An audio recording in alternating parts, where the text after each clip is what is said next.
Okay, in this video, we want to cover contact management. So on your left side nav bar, you're going to see the tab. When you click on that, it's going to open up a list of contacts you've got saved out of the search. So you'll have the name of the person, a hot link to their profile along with their basic information, LinkedIn profile if we have it, phone if we have it, but we will have an email address on file, their job title, and also the contact owner.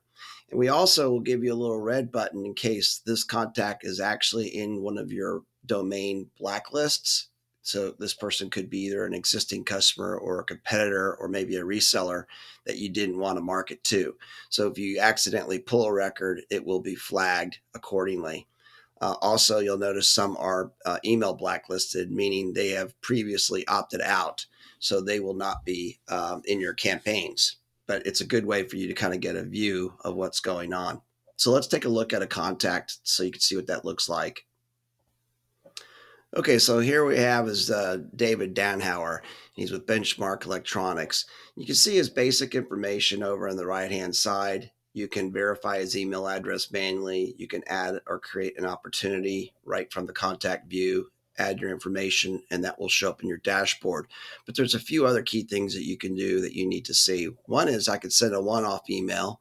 I could push this person to my CRM if I have a CRM connected like HubSpot, Pipedrive, or Salesforce, or I can also drop them into a sequence, any one of our previously built sequences. But there's a few things that you should also know. That is, under the More tab, you can actually pause colleague communications. So what does that mean?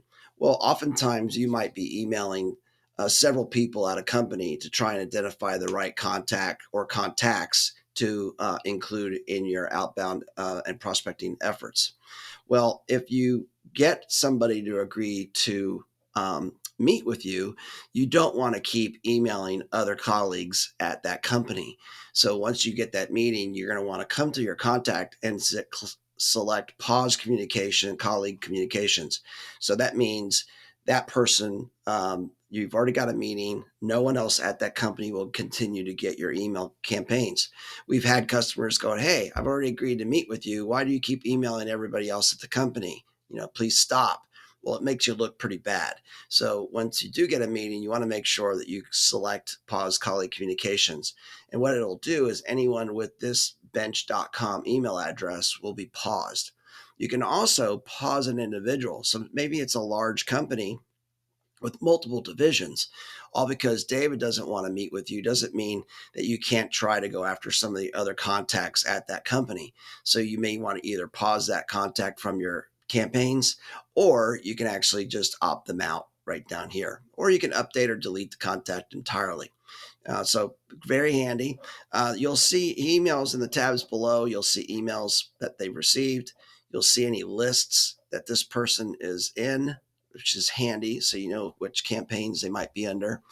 You can see the outbox, the reply, if they opted out, if they bounced.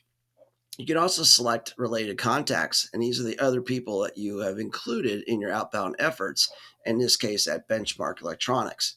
So again, this is very handy to see, okay, well, maybe David's not interested.